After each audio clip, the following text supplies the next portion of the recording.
Yes, here we go. The guy I love waking up to every morning, and you're no bad on the radio as well. Ali McCoist, thanks for joining us, mate. Great to see you, mate. Brilliant. I was on Talk Sport the other week. Yes, you were. And you killed my Bert Conterman joke. Remember? No, do you know, that wasn't intentional. And I hope you take this the right away. I just wasn't listening to you. I know it's not really an ideal for a radio show host not to be listening to you, but I was looking at my next questions, and I blame Wee Gordon, because Wee Gordon was listening 100% and he never laughed. If he'd have laughed, I'd have known that would have been a key for me to laugh, and I never laughed. So here I'm apologising to you. But it was quite a good joke. Sorry, mate, I was just looking at my next question. Oh, yeah, I must say to you, I love you in Brazil and Talk Sport. You're magnificent. What's he like to work with? He's great fun, Simon. He's been doing that job. I think he's been doing that job 5 mornings a week when he turns up. 18 years. Wow. 18 years, man. I mean, I don't know. He deserves a George, or his wife deserves medals for what he gets through, man. I don't know how he does it. I mean, I do certainly 1 morning a week, maybe a couple of mornings a week, and it's brilliant fun. But I don't think I could do it. I mean, every day he's up. Well, he's up 5 o'clock. Show starts at 6. But I will tell you, the first couple of mornings I did it. Usual. I'm all excited, really keen. So I'm in there about 5:15. Show doesn't start at 6 o'clock. So I'm in there 5:15. How you doing? Morning. Sitting reading the papers. Thursday night's results, and I'm having a wee look, just getting genned up, see what the score is. Oh, Everton there, what's your problem there? A little bit. So, 6:15, and he's not appeared. 6:10, he's not appeared. So I'm new to the game, so I'm looking up there, and it just goes kind of in between 10:02 and 5:06. So I couldn't stop myself. I says to the producer, I said, Davey, I says, you know, what time do we start kind of panicking here? Right? And he looked at me as if I was from Mars, and he said, don't be daft, Ali. He said, the news isn't on yet. And sure enough, I swear to God, 6 o'clock, and news come in, bang, the door gets kicked open, Brazil comes in, Barnett he's got left all over the place. Somebody hands him a sheet of paper. Good morning, Alan Brazil. He's unbelievable. Amazing, eh? He's fantastic. But he's been doing it 18 years. He's brilliant. Do you get a drink after it? Do you know what we do? I actually make up excuses to get back up the road on a Friday night. I pray for a BT game on a Friday night, so I can't go out for a drink with Alan. But what we normally do is, if there's nothing else on, it works out perfectly, because I go for a couple of pints with him, right into proper East End of London. He's got a couple of pubs that he goes to, and the boys are brilliant. Old school, East End, and it's not far from the city airport. So I think my flight's about just after 2 o'clock. So I do a wee 11 o'clock to 1:30 with him. And it's a couple of beers, and he heads back to is it Suffolk he's from? Ipswich, and then I jump up the road in the flight. But a great couple of hours and a few beers with a couple of East End boys. It's great. I'll enjoy it. Right, mate, on to your career. Yes. Not back as a kid for St Mirren, Sir Alex Ferguson? He did. Why? He said I wasn't big enough. I mean, look at the size of me now. What a poor decision that was. And I dig him up about it every time. No, it was a great growing up, a great experience, Simon, because believe it or not, when I was 14, 15, Sir Alex, he used to pick me up for the school, believe it or not. I used to go to Hunter High in East Kilbride, and he used to pick me up because he stayed up in Greenhill, I think it was, in East Kilbride, and he used to pick me up, and myself and another lad, Stevie Cowan, who he did sign at St Mirren and went to Aberdeen with him. Used to travel from East Kilbride, so we'd go in, we would train with the S forums, and then Sir Alex would take the training with the first team and the reserves, and then Stevie and I would wait. Sir Alex used to give us a couple of quid, just show you the days. He'd give us a couple of quid, and we'd nip round to the Chippy in Love Street. We'd get a bag of chips, Stevie and I, and then we'd come back and we'd wait and Sir Alex finishing, and then he would drop us off at the house. Brilliant, eh? I mean, I know, what a memory. You think one of, if not the greatest manager we've ever produced. And I go all the way back to that time when East Kilbride, he used to pick us up at school and drop him off. And every time I see him, I still dig him up about not signing me, but to be fair, he kind of recovered for that blow kind of quickly. Spells at St Johnstone and Sunderland before the dream moved to your boyhood, your club Rangers. How did that move come about? I'll tell you what it was. It was, I had a great time at St Johnstone, magic time there growing up, and I actually had a great time at Sunderland. Just went down there probably too young, Simon. And it was Alan Durbin who was the manager at the time at Sunderland. And I can still remember it. He was fantastic with me. And he pulled me in and he said, they'd Rangers on the phone, he had John Gregg on the phone. He said, do you fancy it? And I went, I said, I've got to be honest with you, I mean, great move. And I never forget, he said, he actually looked at me and he said, I think you should go. He said, for one of the other reasons, he said, I don't think I'll be here. He said, in 3 or 4 months. And sure enough, he got sacked relatively soon after that. And How much was that to do with you?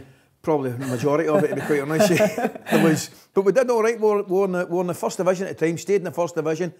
And it was a great experience. I loved it. I mean, the football, clearly I didn't score as many goals as I would have liked to.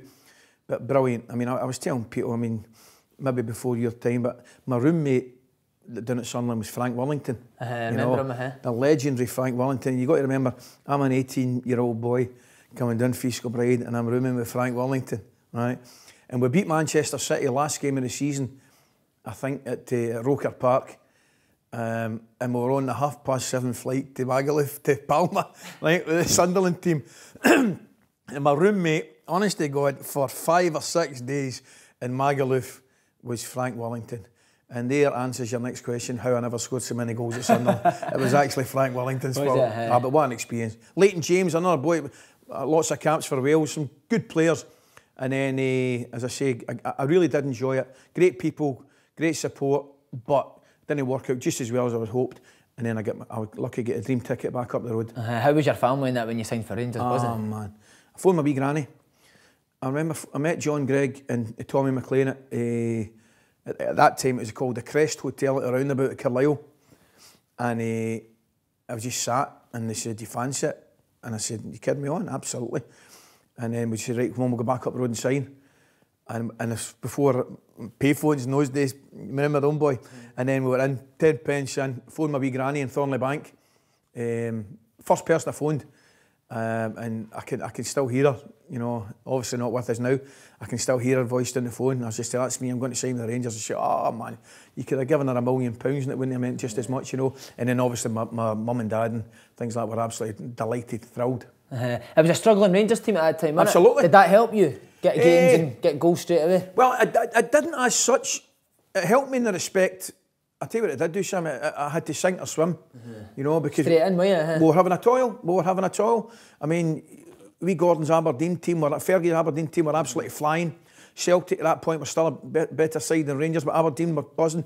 By the way, Dundee United got a European Cup semi-final and won the league. So at that particular time, it's probably difficult for a lot of younger guys and girls that love their football to appreciate that time.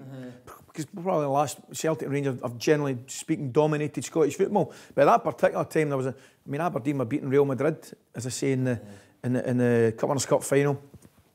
Dundee United beat Roma at home, I think 2-0 in the semi-final of the European Cup. So it wasn't a great time to be a Rangers player, but I wouldn't have swapped anything.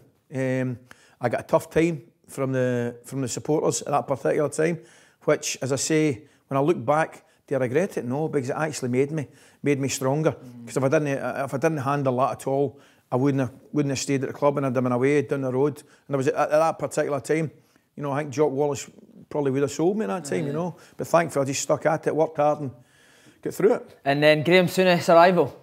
Other than the influx of players and the handlebar moustaches, what else did he bring? Unbelievable, that big Thomas McMahon, old Magnum. Did you never grow on that? Oh, no. I tried it for that November, and by the next November, I still hadn't had one. Honestly, I was an embarrassment. Not bad with the old beard right now. Not bad with my can. You didn't need it still, mate. Your face is lovely. To be fair, that's very, very kind. Yeah, the last thing I needed was to hide my face. But Souness was absolutely brilliant. I mean... In what way? Just everything. I just think he certainly transformed Rangers Football Club. But you know he transformed Scottish football at that time as well. The whole place just went crazy, you know. And he forced, two of his first 3 signings. I think his first signing was big Colin West, centre forward. And I think his next 2 were Terry Butcher, England captain, and Chris Woods, the England goalkeeper. And the whole place just went crazy. And then it forced Celtic, and certainly Aberdeen as well. I remember Aberdeen had signed some great, particularly Dutch players, Hans Heelhuis and Snelders and boys like that. But the whole place just erupted into a new level.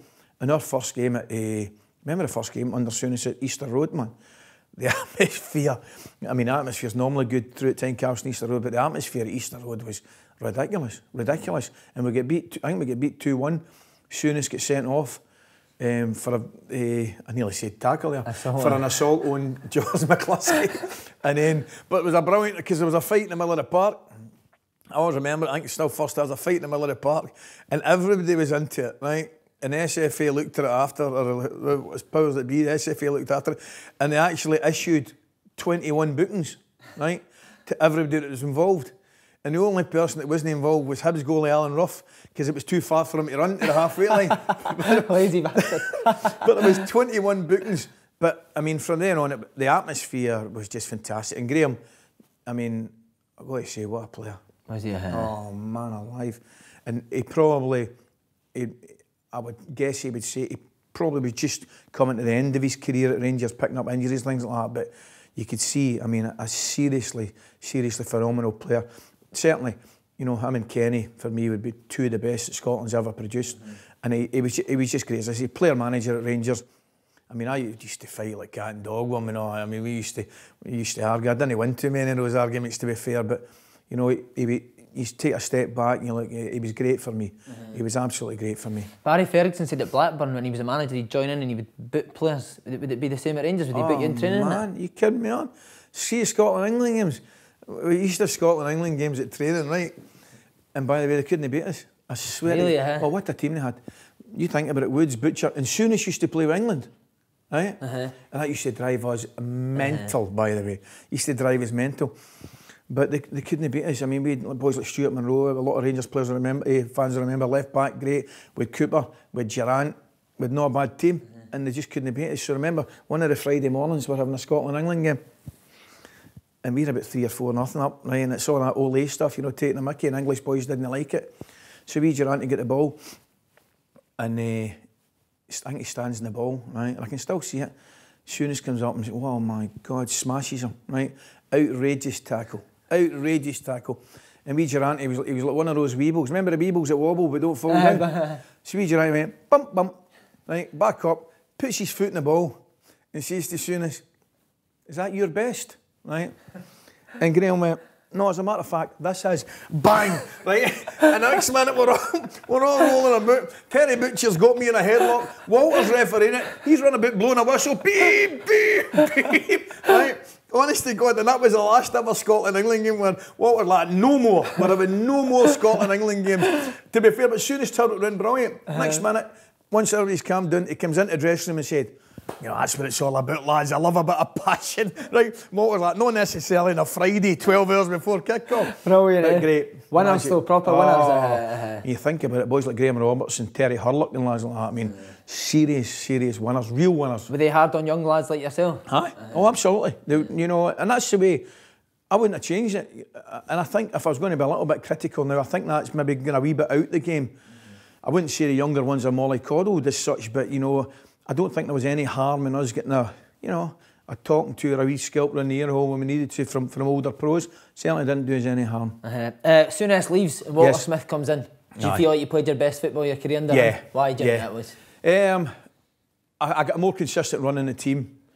But I also think, if I was going to be honest, I think I probably physically and mentally developed as a player, and that was around about my peak when Walter get the job, and he put me back in the team. I mean, I remember a game at Tynecastle with a front three of Haitley, myself and Maurice Johnson, which when I look back now, I thought that's a reasonable front three, you know. Decent. And he played the three of us and won. So Walter definitely gave me an opportunity. I mean, so did Graham, but I learned an awful lot from Graham. But I think Walter, you know, gave me an opportunity to get back in the team. And once I did get back in the team, I felt, you know, physically and mentally, as I say, that was me probably just at my best. And it was a dream ticket for me. I just, you know, played with some fantastic strikers. Maurice Johnson, Mark Haitley, you know, Robert Fleck as well. Good players. And as I say, when he put me back in the team, I was lucky. I kind of never looked back and just carried on. What makes him so good? Is it just the confidence he has? His man management as well, Sam. He's brilliant. You know, he knows how to.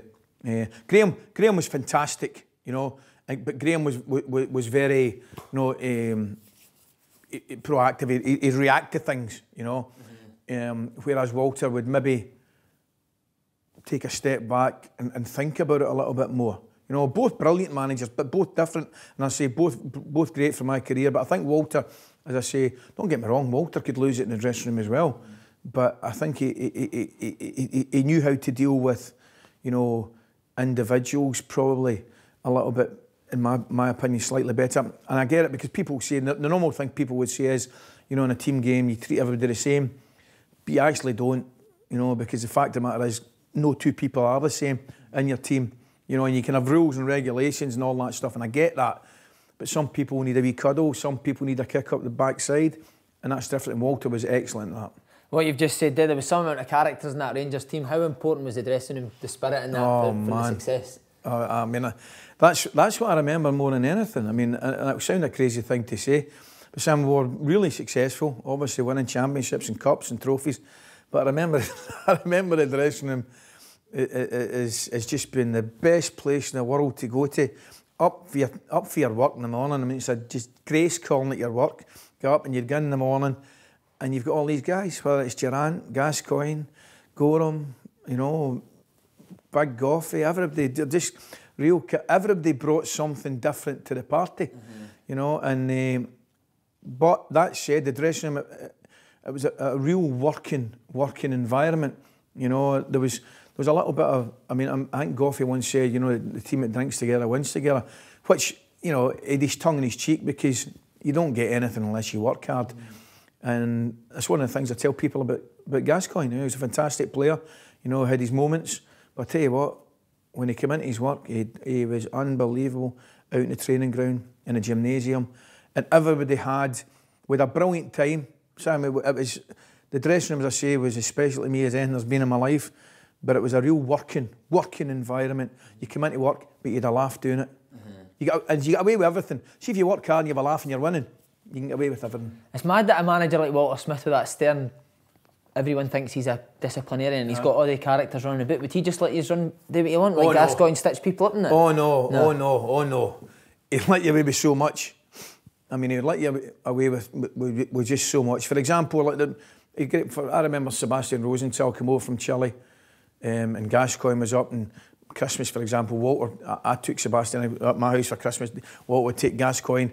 You know, it was that kind of environment. But at the same time, bang, as soon as you went over that line, office, you know, and you knew when you'd overstepped the line a little bit, and you crossed over that border, and there was he was great. He wouldn't, as I say, he quite enjoyed it. The most important thing is, as I said to you, Sam, see if you're winning games of football, you'll get away with it a little bit more. But as soon as you're not winning them, then the scrutiny becomes, you can't do that, you can't do that, you can't do that. But no, he was great. He was a strong disciplinarian, but at the same time, Walter loved a laugh as much as anybody. Even the younger lads coming through were characters. Charlie Miller's story he told us was brilliant. Charlie Miller, man, honest to God. Charlie, we Durante used to do my boots. When I first went into the Ibrox, Durante was my boot boy. Derek Ferguson was in there. We signed Ian Ferguson, obviously, but Charlie's a good player, you know. Oh, he was a good player. I can still remember his first day. I mean, he was never, ever going to win a gold medal for shyness, wee Charlie. Right? Seriously. He was outrageous. His first day, right? This is his first day. So he comes in and he's not even training with the first team, right? So I'm sitting and we finished the training up in the dressing room. This head comes in, the first team dressing room. Now, if I'm him and I'm my first day, I don't get anywhere near the first team dressing room, right? Anyway, head comes in the first team dressing room. Oh, Christy. Right, I'm like, who's that? Turning out the door, wee Charlie Miller. Oh, Christy. I said, well, yes, wee man. I says, what is it? He says, you're Fisco Bride, aren't you? I says, as a matter of fact, I'm Calderwood. I says, I'm Fisco Bride. He says, oh, that's good. He says, I stay in Castlemilk. Can you give me a lift up the road? You know what I mean? Brilliant, eh? And by the way, I've ended up giving him a lift up the road. You know, I thought, what a brash neck. But that was him. But no, wee Charlie came into that dressing room, and as I say, it wasn't long before he was getting changed up in our dressing room. Terrific talent, terrific. He's one of the best I've ever seen at taking the ball on the turn, wee Charlie. You know, he could fire it into him. He had a lovely touch and he could take it on the turn. But I mean, with some seriously good young boys coming through there, you know, Derek Ferguson and wee Durante, man. I mean, some good young players coming through. I mean, Durante and Derek Ferguson, you know, a little bit unlucky. And I know they played a couple of games with Ian Ferguson in the middle of the park as well. You know, that at that time there was a real good talent, particularly youth talent coming through at Rangers, you know. But yourself, European top scorer 2 years in a row. Aye, 2 years in a row. 2 golden boots. 2 golden boots, We got the first one in 91-92, which I was delighted with. I'm absolutely thrilled, Simon. I can still remember. Honestly, you talk about the team spirit we had, and it was Gary Stevens. We were playing a game against Hearts at Tynecastle, and I think we won the league. It was the end of November, and that's a joke, Simon. Sorry, mate, I was reading the You have one of my moment, eh? Sorry. Now come on now. You get away with it once. You get away with it once, Simon. Right? Tune in now. I'm tuned in, mate. Sorry. It was the end of November, we won the league, right? We'll try again. Starting about Charlie Miller and Casimir. Right, so just giving your toes. So I think it was the end of April or something. I'm joking, end of April, and we won the league. And I remember Gary Stevens completely and utterly chasing a lost cause against Hearts. No chance, right? The ball's running out, and he kept going, and he kept going. And I can remember, I thought, I'll just have a wee gamble here. And I just kept running, and he got it just before it was out and cut it back, and I scored. And he came running up to me, and he was like, that's another one. And I thought, that's unbelievable. He's actually as much me wanting to win this golden boot as blinking I am. And that was the kind of team spirit. It was absolutely fantastic. But the first year, 91-92, was I was really delighted with. And I found out before the Euros over in 92 Euros were where they were in Holland, weren't they? 92 Euros were in Holland, Sweden, beg your pardon, Sweden, with Holland in the section. And we were over in America in a pre-tournament tour with Scotland. And I found out there was some wee Romanian guy. You know what it was like then. I think he needed to score 9 the last game to beat me. I think he got 8. It was one of these ones, you know what I mean? I think he scored his 7th in the 98th minute. He got his 8th in the 114th, you know what I mean? You're never sure. You're never sure with that mob. But thankfully I did enough to win it, and then won it again the following year, 92-93. I broke my leg, funnily enough.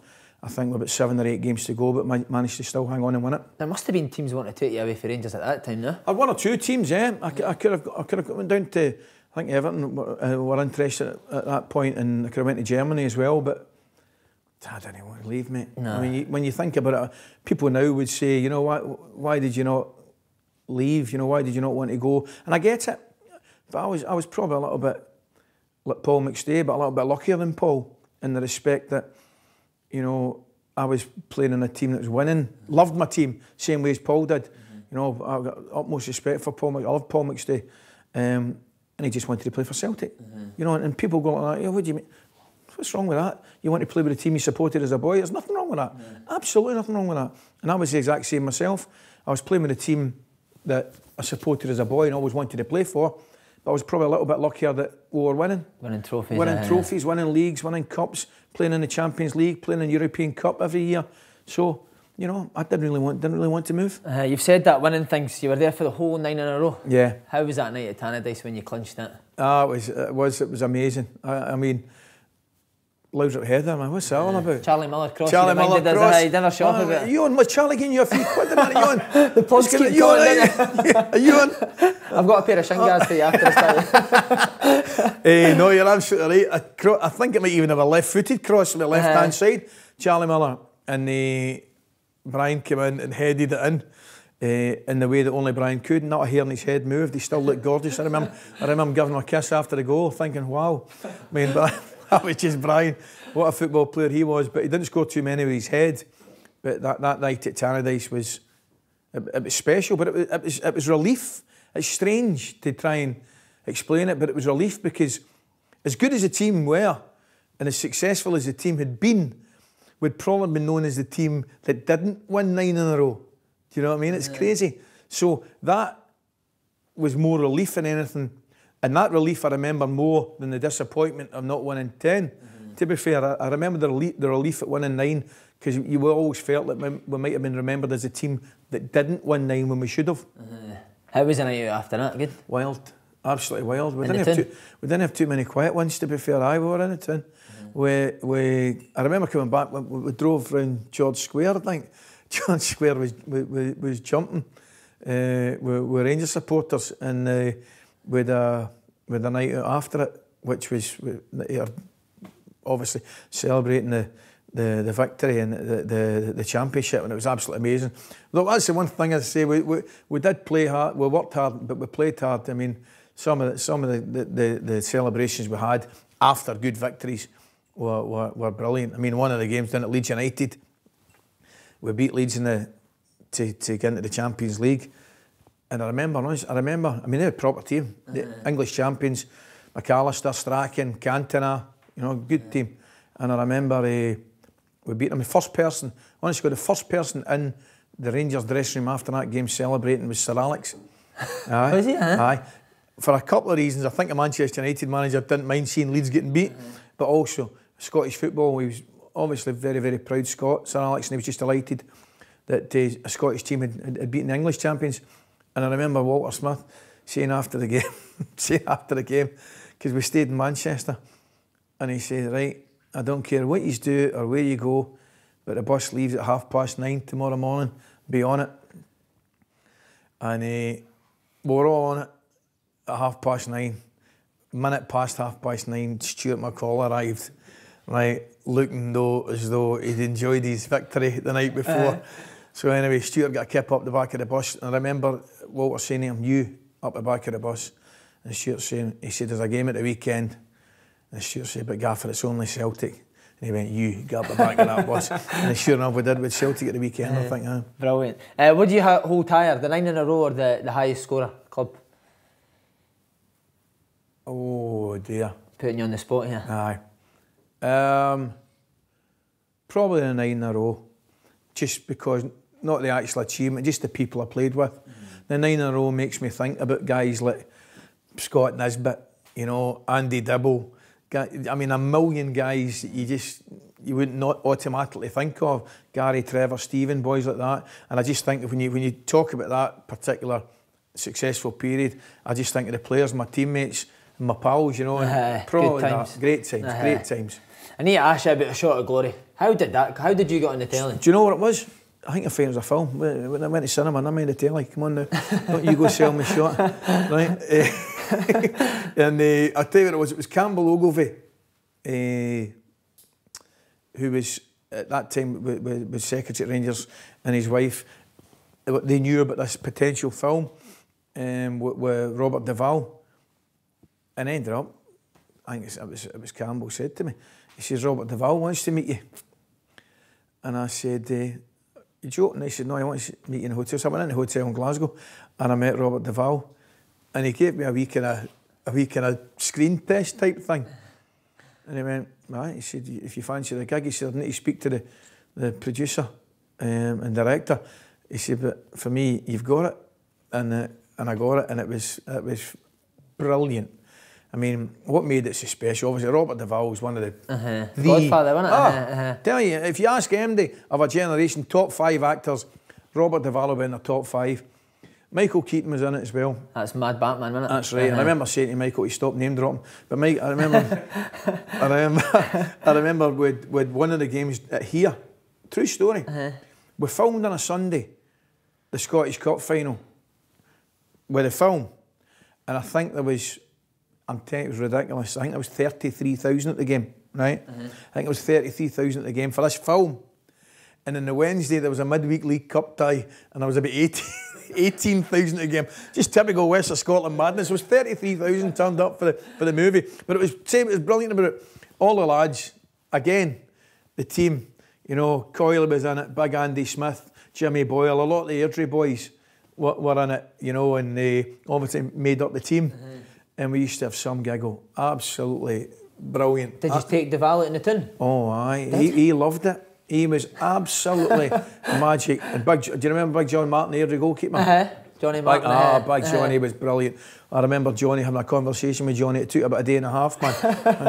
I gave him a right good listening to. I swear to God. A right good listening. Right. Robert Duvall loved him. Right. Robert Duvall absolutely loved him, man. But it was brilliant. And I did a bit of filming up at St Andrews.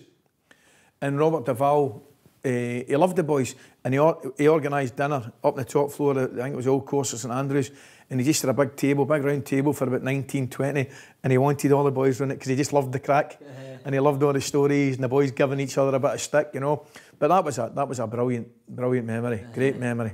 But you know bothered about your character being a Celtic player now?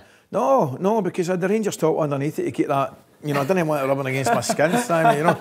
So I had the Rangers jersey on underneath. You think I'm joking, don't you? What, did you really? Yeah. Absolutely, man. Come on. Some man. Right, mate, into your coaching. Yes. First step was with Scotland. Yep. Was it a bit of a risk because you were the nation's sweetheart of the media? With Aye, but do you know something? I always wanted to try it. Always wanted to try it. It was brilliant. And I remember going, Walter said he wanted a wee chat with us. I said, fine, went for a bit of lunch. And he said, I've got a Scotland job. He said, I want you to come and be part of it. And I thought he meant maybe like the 18s or the 21s. I said, well, what do you mind? And he said, no, I want you to come with the big team and with Tam and be my assistants.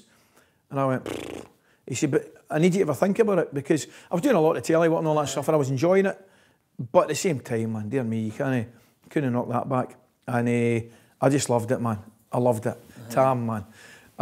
Tam's one of these guys, you just mention his name, you smile, you know. And my first game we're playing Italy in the San Siro, right? Not a bad opener. We're playing Italy in the San Siro. This is true, by the way. And Walter comes up to us the day of the game. The day before the game, because we're training in the San Siro on the Tuesday night before the game, I think it was. He said, right, two of you and Big Jimmy, goalkeeping coach. I'm not having it. He said, we're training at 6:30. Bus leaves at 15:15. I've organised a taxi for you three at 6 o'clock. So you can go to the stadium and get all set up, right? So we're ready for his coming. I went, no bother, that's great. Dam's like, lovely. Right, Gaffer, that'll be smashed. So sure enough, 6 o'clock, 5 to 6, bang, we're in a taxi. Balls, bibs, the whole shooting match. Away we go. So I don't need to tell you, man. Traffic in Milan. We get caught, we're running this way, running that way. I'm looking, I'm beginning to panic, but I don't want Tam panic. And I think, 6, just after 25 past 6. Anyway, we come up, we arrive at the San Siro, and Tam's having a look. We can look through the gates, and we can see the blue jersey. And Tam says to me, "Oh, Coist," he said, "you're beauty." He said, "Have a look." He said, the Italian boys are still training. He says, "We'll get 5-10 minutes of the Italian boys before we start the training." I says, "Great, Tam." So I went out of the wee look. I said, "Tam," he says, "What is it, Coisty?" I said, "I've got bad news." He said, "What is it?" I said, "That's us." I said, "They're on the park. The boys are on the park." He went, "You're kidding me on." I went, "No, I'm not kidding you on." So sure is, right. Now Big Jimmy Stewart, we've dragged Big Jimmy down to our level, Tam and I. Tam was a breath of fresh air, man. His timekeeping was the only person ever in football that's worse than mine. So I remember going out onto the park. It was an official walk of shame, right? And you've never had it, man. Just the laser beams, right? I can feel the laser beams on me from the Waldo, right? The laser beams are coming down like that. Tam and I have got the head down. Oh, he's livid. And we're sitting up the training. But that was Tam. He thought it was the Italians. Brilliant, eh? The easiest way to find out, I just threw a squad the ball. I says, there, you can find out whether they're Italians or not, Tam. You'll find they're us. Would he be angry? Could you get angry at Tommy now? Oh, you couldn't get angry at Tommy. I mean, Tommy, I have been in a meeting, a Scotland meeting, where Tommy's fell asleep. Right? I'm not kidding. Did Walter never pull him up now? Oh, what, pull him up? I tell you what he did. It was a meeting for the coaches. I think we're in Lithuania or somewhere. I can't remember where it was. And with a coaching meeting before we met the boys. And I'm sitting two back, and Tam's, I've got the feet like that, and I'm watching Tam. And Walter's doing his bit, and he's got the video on my corners for kicking. And I'm watching Tam. I think he's taking a mickey, isn't he? And I can see in the head going like that, and I'm thinking, of course, I'm delighted, man. I'm ecstatic, right? I'm thinking, he's going to be taking a mickey here, Tam.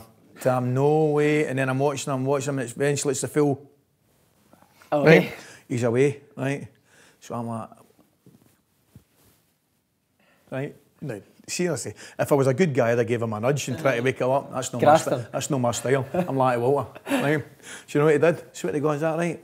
So he pulled the plug out of the telly, got everybody out of the room, walked out of the room and left him. So Tam at this meeting was lying sleeping for about 15-20 minutes himself.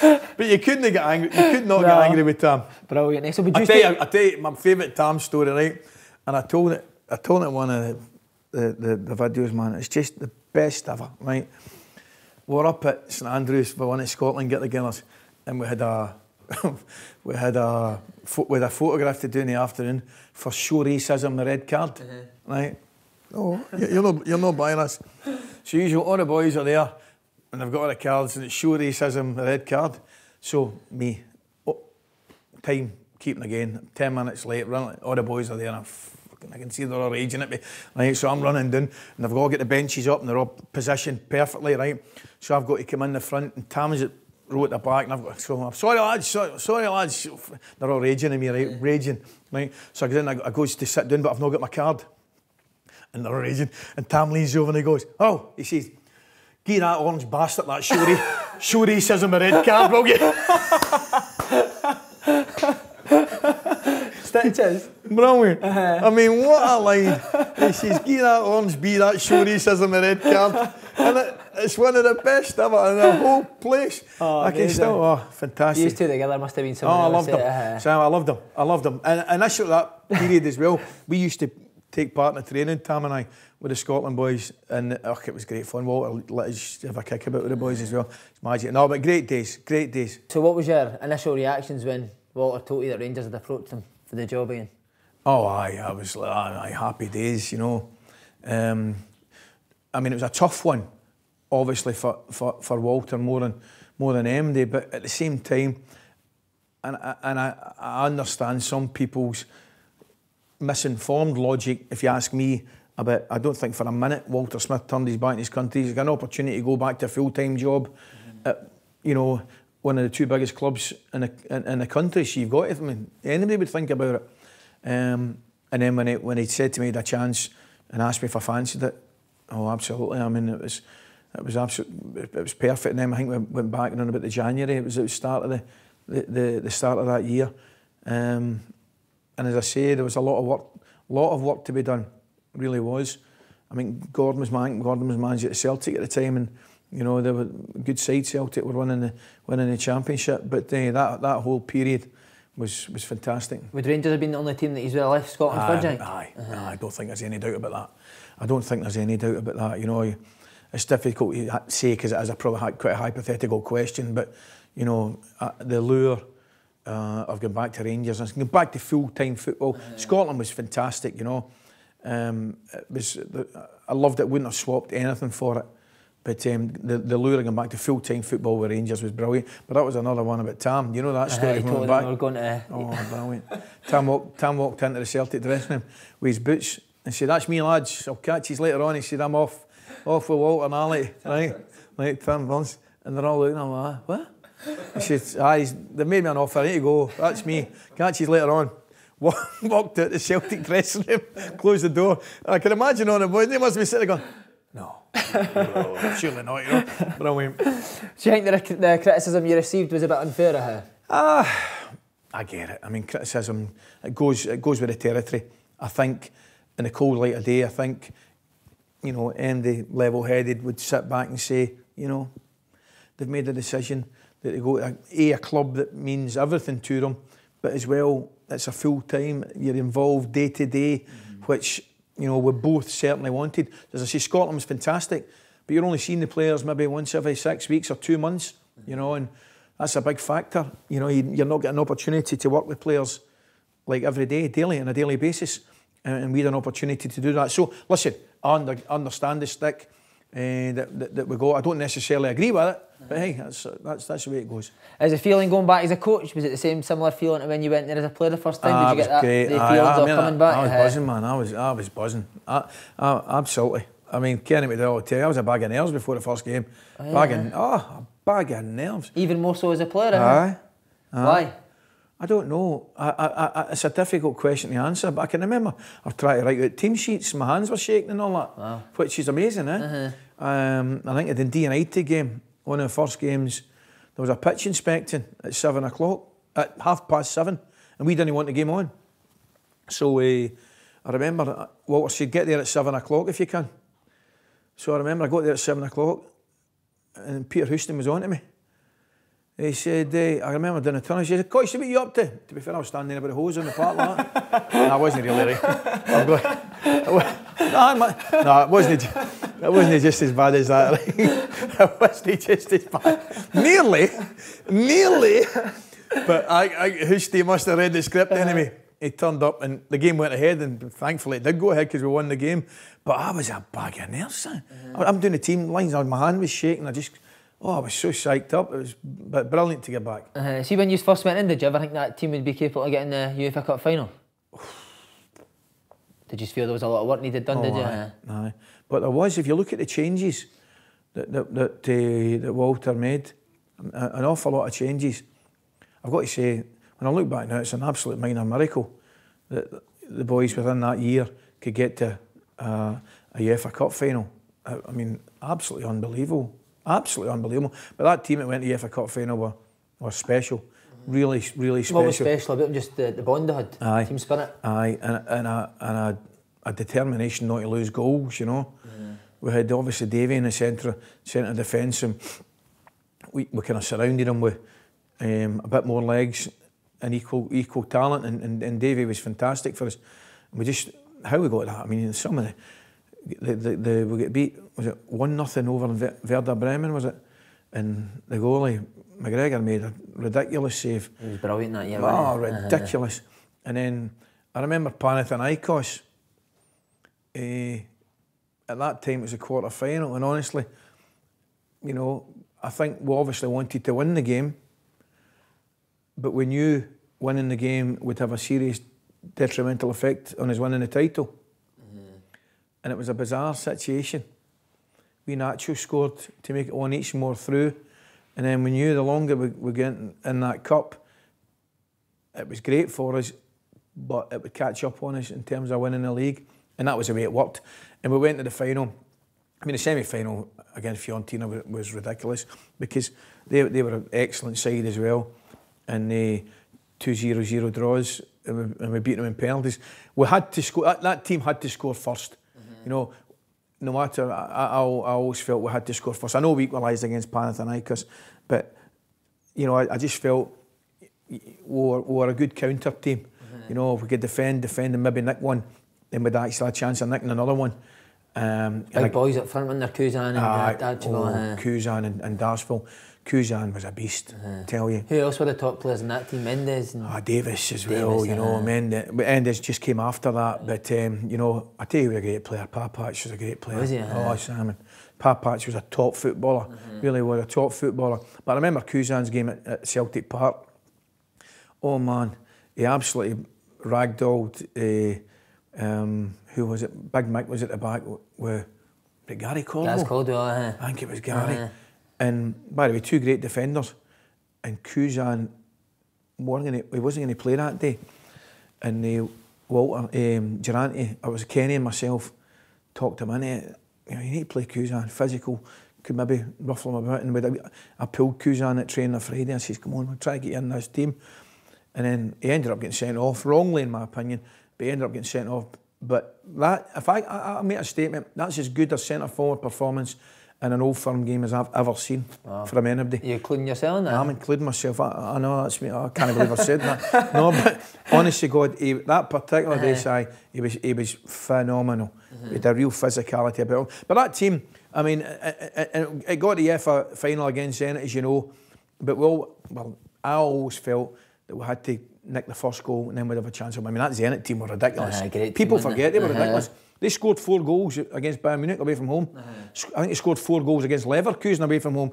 And then, if I'm not wrong, I think they beat Man United 3-0 in the Super Cup. Because Man United won the Champions League. I think they beat them 3 at Monaco. So they Arshaven and all that. They were a good side. But that was a great run. See, you said the league should have extended the season for us. Oh, that was a disgrace. Because they extended it a bit, didn't they? But it was embarrassing. I mean, I was just looking at the other day there. And Papac did a bit on it. I think the Russian Federation cancelled Zenit's 3 or 4 games previously. Right? We ended up, I'm telling you, it's ridiculous to think. I think we played something like 8 games in 18 days or something. But hey, it might just sound like sour grapes, but no. I mean, any other country on the planet, you know, the association, the league would have helped the team. But there was a lot of politics going on behind the scene, and it just wasn't to be. But if you're asking me if it was wrong, it was completely and utterly wrong. After that year, you went on to win 3 in a row at Rangers. Yep. What were the changes that you made for the seasons before that allowed you to do that? I think we brought good players. Good players. I mean, and good signings as well. You know, you look at boys like, as I say, Davis was a great player for us. He was a terrific player. Naismith came in, Lafferty came in, Jelavic came in, Weiss came in. All of a good standard. You know, good players, and we were certainly more offensive with those players that I've just mentioned. Exactly, you know, you just felt, you know, we would score goals and enough goals to win games, and that was the case. I mean, Jelavic was a good player, obviously, as well, but, you know, Naismith come in and guys like that, and I include, you know, Thompson and Whittaker and boys like that come in. Excellent players, and were great for Rangers. Did they have the similar dressing room as you would have back in the day? They were great boys. I mean, they used to have a good giggle, as I say. I wasn't as privy to it as I would have been as a player, but I was certainly more privy to it, for example, than Walter B. I was a kind of, you know, a go-between to a certain degree. Kenny and myself would be in and out that dressing room, and as I say, you'd never consider yourself 100% in it because you're not a player. But they were good. They were very, very good. Would you just encourage boys to go in together and stuff like that? Oh, aye. At the right time, absolutely. And they would do it. They would go for their lunches and their games of golf and all that stuff. I think that's important. I think it's really important. It says if you do it at the right time, you know, a team, a morale and a spirit. And I think Celtic had it the year after 9 in a row when they won it. You know, I speak to Stubbsies and boys like that, and Darren Jackson and boys like that, and they had that kind of mentality, a good group of players. They would go for their lunches and things like that. As I say, I don't think it guarantees you success, you know, but I think if your team's winning, it certainly helps. I need to ask you about the Scottish Cup replay. Sure. Was it you called Lenny a ginger? Was that what made him so angry? No. Do you know something? No, because he just kind of got upset. I know to congratulate me, Lenny, and he's obviously misheard what I've said. And he's just kind of, no, it was absolutely just one of these things. I mean, see, when I think about it, I think we had a government inquiry. And the FBI were involved in it. It was ridiculous, man. It was two boys having an argument in a touchline, which happens, and we ended up. I remember right after it with a bottle of beer up in his office after it, with a bottle of beer and with Walter. And it was absolutely fine. I just thought that was, when I look back, listen, we shouldn't have done it, or, you know, we shouldn't have squared up to each other, kind of thing. But at the same time, how many times have we seen it? You know, and then half an hour later we're having a bottle of beer. But the whole thing just get completely blown out of. Is it only the games that could do that to you, though? Do you lose your head in them? The old well, you can lose your game, lose your head in any game, to be honest with you. I think, but that said, I think it's really important you don't lose your head in particularly an Old Firm game.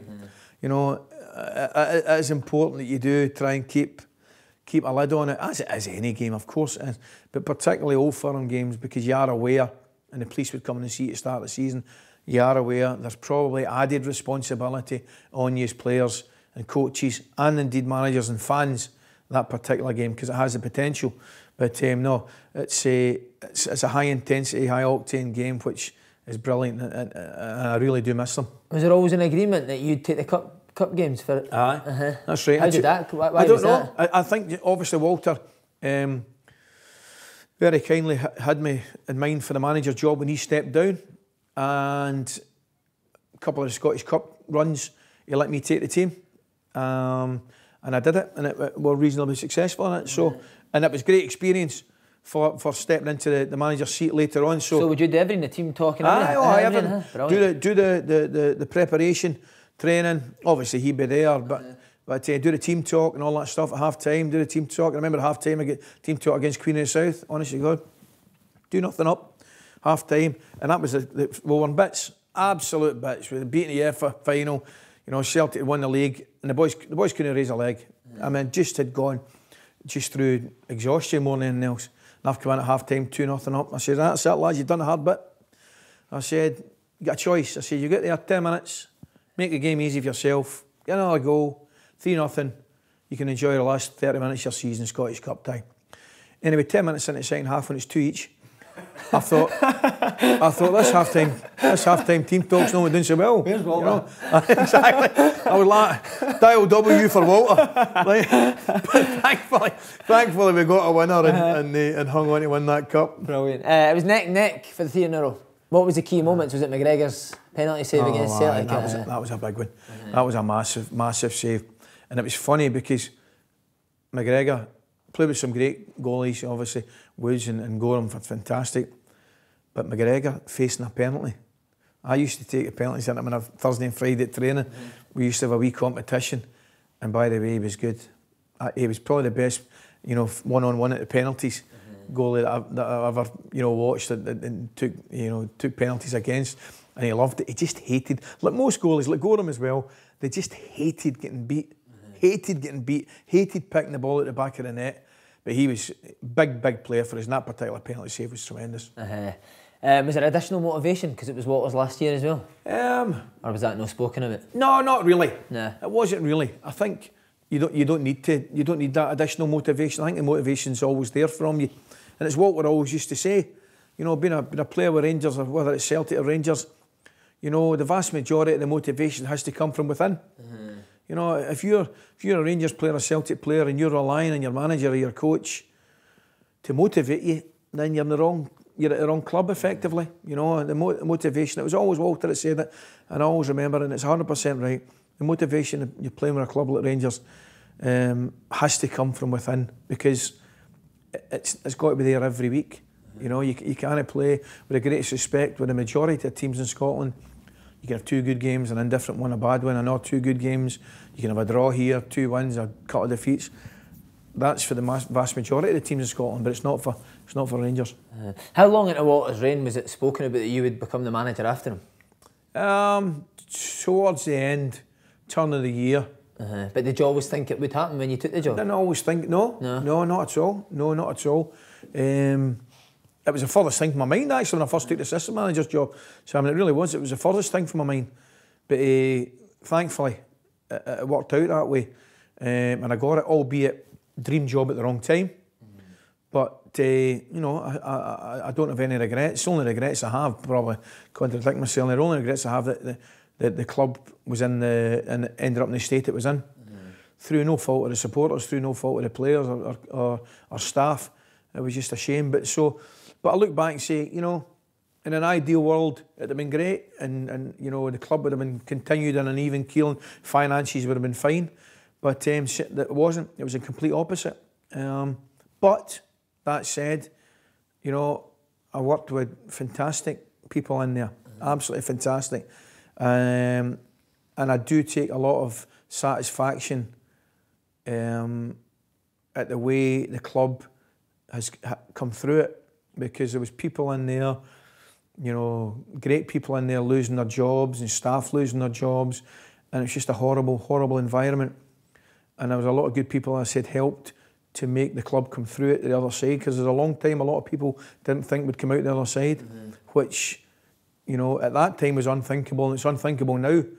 But, it wasn't getting run well, clearly, and a lot of people thought it might not come out the other side. Obviously, you're talking about the money situation. You knew that was coming. Did that put you off it in any way, taking it? Well, I didn't know it was coming. Oh, you never knew? No, right? I never knew, mate. Honest to God, I didn't know. When I took over the club, we'd get the new owner, Craig White, and at that particular time, there was a lot of gossip about him.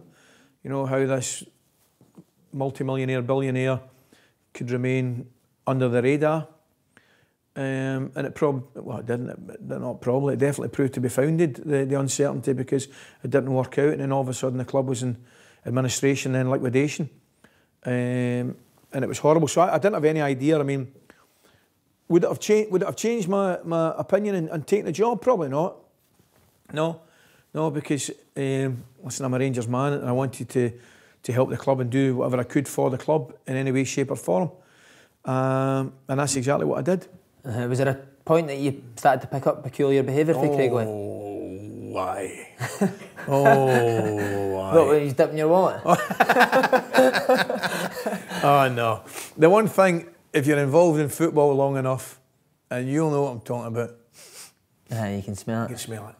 Oh, you can smell it. Smell it a mile away. And there was things happening. And I remember one Friday night, the club had just gone into administration. We could see it. We knew it was happening, And a Friday night, the club had just got into administration. And I'm sitting in the house with a game on Saturday. And just sitting with a glass of wine. My mother was there for my mother, the family. And I thought, I'm phoning him. I'm phoning Craig White.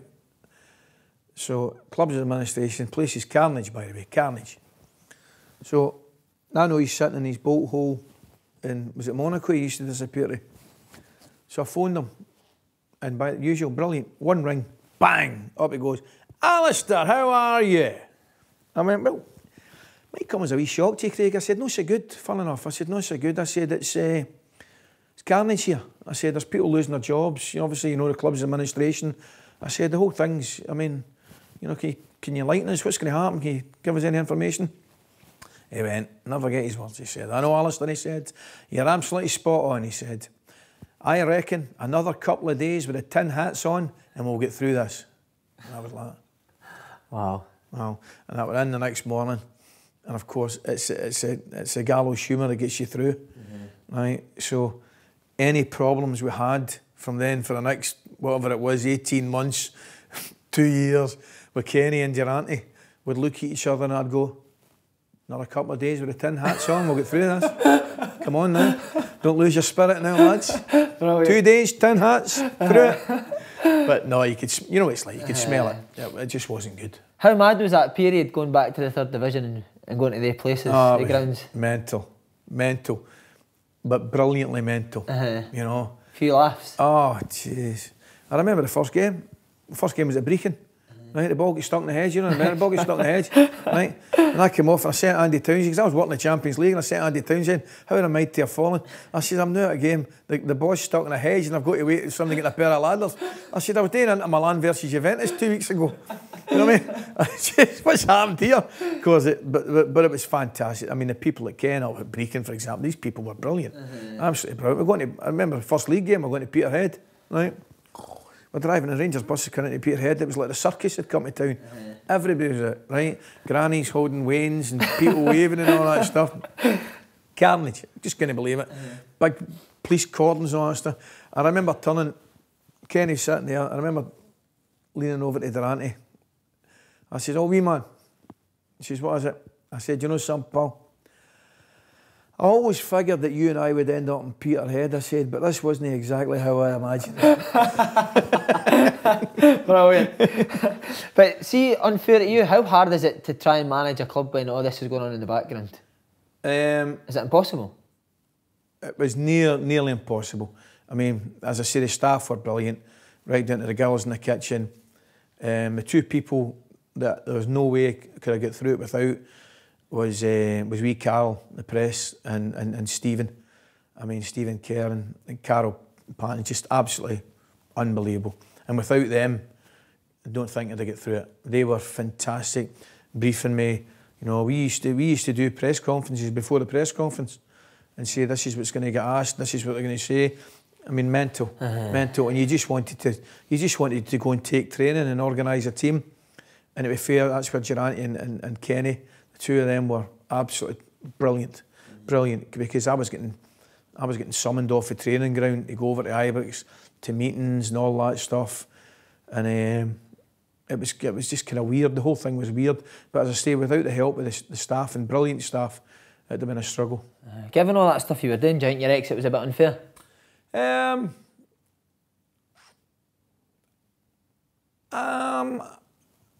I wouldn't say so, no, because I'm trying to look at it from their point of view, and I'll tell you why, Simon, because all I did was, I didn't leave the club, you know, it's giving me a wee chance to probably put the records here.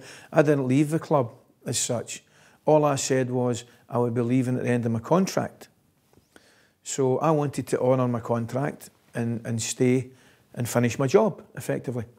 And by the way, just for the record, I still honestly believe I'd have got Rangers up that year. Hearts had gone, but I honestly believe, still to this day, rightly or wrongly, I believe I'd have got us up through the playoffs. And then it was Derek Lambias decided, no, that's not right. You're not getting the opportunity to see your contract out. I respect his decision. He probably felt it created a little bit of uncertainty. I don't know, you'd have to ask him that question.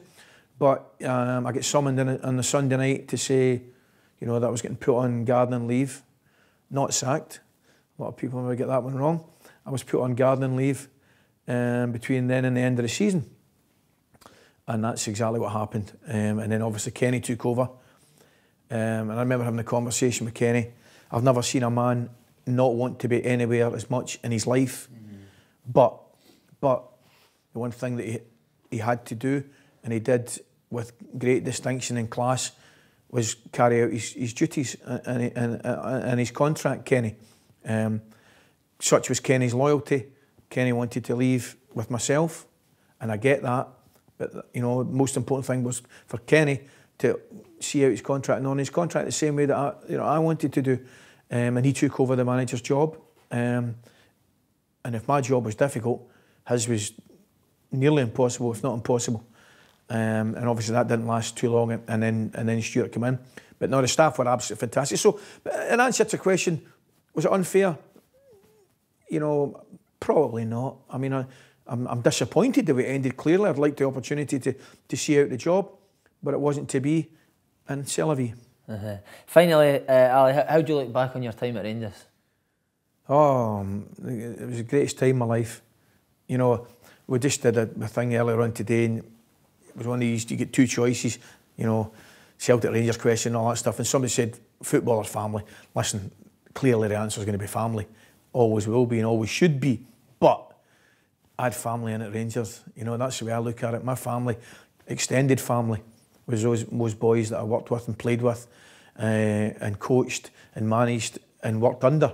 That was my extended family. So it was just the greatest experience of certainly my life, and I was very, very privileged, as I say, to play there, coach there and manage there. Dream come true. Ali, you're some man. Thanks, mate. Great, pal. Cheers, Thoroughly enjoyed it. Top man. Great, mate.